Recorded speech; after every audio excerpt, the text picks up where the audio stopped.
ನಮಸ್ಕಾರ ಬಸ್ಸು ಎಲ್ಲರಿಗೂ welcome back ಸಾಗ story ಶುಭೋದಯ. ಫಸ್ಟ್ ಆಫ್ ಆಲ್ ಎಲ್ಲರಿಗೂ IPL ಮುಗಿದಂತೂ ಆಯಿತು.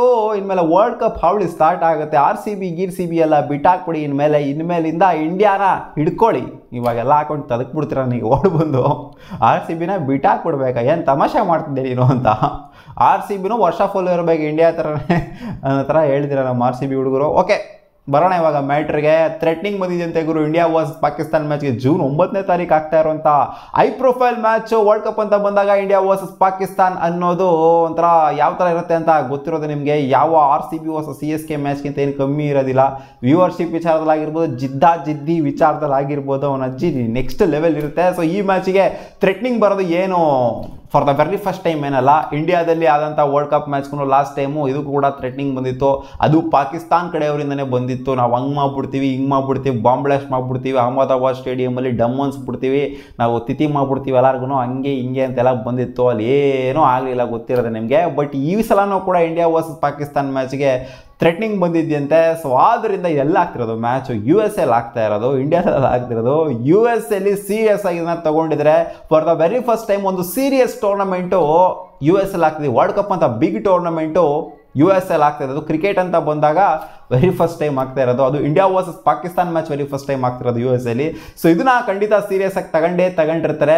ಇವಾಗ ಬರ್ತಂಥ ಅಪ್ಡೇಟ್ ಪ್ರಕಾರ ಈ ಥ್ರೆಟ್ನಿಂಗ್ ಏನು ಅಂತಂದ್ರೆ ಲೋನ್ ವಲ್ಫ್ ಅಟ್ಯಾಕ್ ಮಾಡ್ತಾರಂತೆ. ಸೊ ಅದೇನೋ ಮಾಸ್ ಮರ್ಡರ್ ಮಾಡೋ ಥರ ಅಂತ ಹೇಳೋದು.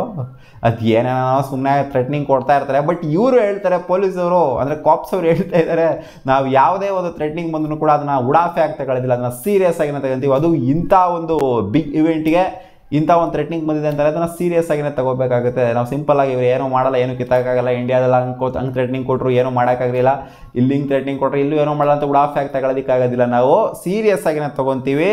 ಯಾವುದೇ ಒಂದು ಸ್ಪೋರ್ಟಿಂಗ್ ಇವೆಂಟ್ಗೆ USA ಯಾವುದೇ ಒಂದು ಸ್ಪೋರ್ಟಿಂಗ್ ಇವೆಂಟ್ಗೆ ಕೊಟ್ಟಿಲ್ಲದೆ ಇರೋಂಥ ಪ್ರೊಟೆಕ್ಷನ್ ಈ ಒಂದು ಇವೆಂಟ್ಗೆ ಕೊಡ್ತೀವಿ ಅಂತ ಇವಾಗ ಆಲ್ರೆಡಿ ಪ್ರಾಮಿಸ್ ಮಾಡಿದ್ದಾರೆ USA ಅವರು. ಅವ್ರು ಕೊಡಲೇಬೇಕು, ಯಾಕೆಂದರೆ ಅದು ಇಂಡಿಯಾ ವರ್ಸಸ್ ಪಾಕಿಸ್ತಾನ ಮ್ಯಾಚು, ಬೇರೆ ಯಾವುದೋ ಕಾಂಜಿ ಪಿಂಜಿ ಮ್ಯಾಚ್ ಅಲ್ಲ. ಸೊ ಅವ್ರಿಗೂ ಕೂಡ ಭಯ ಇರುತ್ತೆ ಏನಾರು ಆಗ್ಬಿಟ್ಟತ್ತು ಅಂತ. ಯಾಕಂದರೆ ಅಷ್ಟು ನಂಬರ್ ಆಫ್ ಕ್ರೌಡು ಅಲ್ಲಿ ಸೇರುವಂಥ ಸಾಧ್ಯತೆ ಇದೆ. ಯಾಕಂದರೆ ಆ ಒಂದು ಸ್ಟೇಡಿಯಂ ಏನಿದೆ ಅದು ರೆಡಿ ಮಾಡಿರುವಂಥ ಆರ್ಟಿಫಿಷಿಯಲಿ ಒಂಥರ ರೆಡಿ ಮಾಡಿರುವಂಥ ಸ್ಟೇಡಿಯಂ. ಮುಂಚೆ ಆ ಥರ ಸ್ಟೇಡಿಯಮ್ಮೇ ಇರಲಿಲ್ಲ. So India versus Pakistan high profile ಮ್ಯಾಚ್ಗೆ ಅಂತಲೇ ರೆಡಿ ಮಾಡಿರುವಂಥ ಸ್ಟೇಡಿಯಂ ಅದು. ಸೊ ನೋಡೋಣ ಏನಾಗುತ್ತೆ ಅಂತ. ಸೊ ಅದೇನೋ ಹಂಗೆ ಮಾಡ್ತೀವಿ ಹಿಂಗೆ ಮಾಡ್ತೀವಿ, ನಾವು ಏನೋ ವಲ್ಫ್ ಅಟ್ಯಾಕ್ ಮಾಡ್ತೀವಿ, ಹಂಗೆ ಮಾಡ್ತೀವಿ ಹಿಂಗೆ ಮಾಡ್ತೀವಿ ಅಂತ ಹೇಳಿದರೆ. ಬಟ್ ಇಂಡಿಯಾದಲ್ಲೇ ಅಷ್ಟು ಸ್ಟ್ರಿಕ್ಟಾಗಿ ತೊಗೊಂಡಿರೋದಂದರೆ US ಇನ್ನೆಷ್ಟು ಸ್ಟ್ರಿಕ್ಟಾಗಿ ತೊಗೊಂಡಿರ್ತಾರೆ ಇದನ್ನು. ಸೊ ಏನೂ ಆಗಲ್ಲ, ಏನು ಬದನೆಕಾಯಿನೂ ಆಗೋದಿಲ್ಲ. ಸುಮ್ಮನೆ ಹಂಗೆ ಥ್ರೆಟ್ ಮಾಡ್ತೀನಿ ಹಿಂಗೆ ಥ್ರೆಟ್ ಮಾಡ್ತೀನಿ ಅನ್ನೋದು. ಅದೇ ಹೇಳ್ದನಲ್ಲ, ಈ ಅಹಮದಾಬಾದಲ್ಲಿ ಡಮ್ ಅನ್ಸ್ತೀವಿ ಅಂತ ಅವರೆಲ್ಲ ಸೈಲೆಂಟಾಗಿ ಹೋದರು ಅಂತ. ಏನೂ ಮಾಡಲಿಲ್ಲ. ಅದು ಯಾರ್ಯಾರಿಂದನೋ ಥ್ರೆಟ್ನಿಂಗ್ಸ್ಗಳೆಲ್ಲ ಬಂದಿತ್ತು.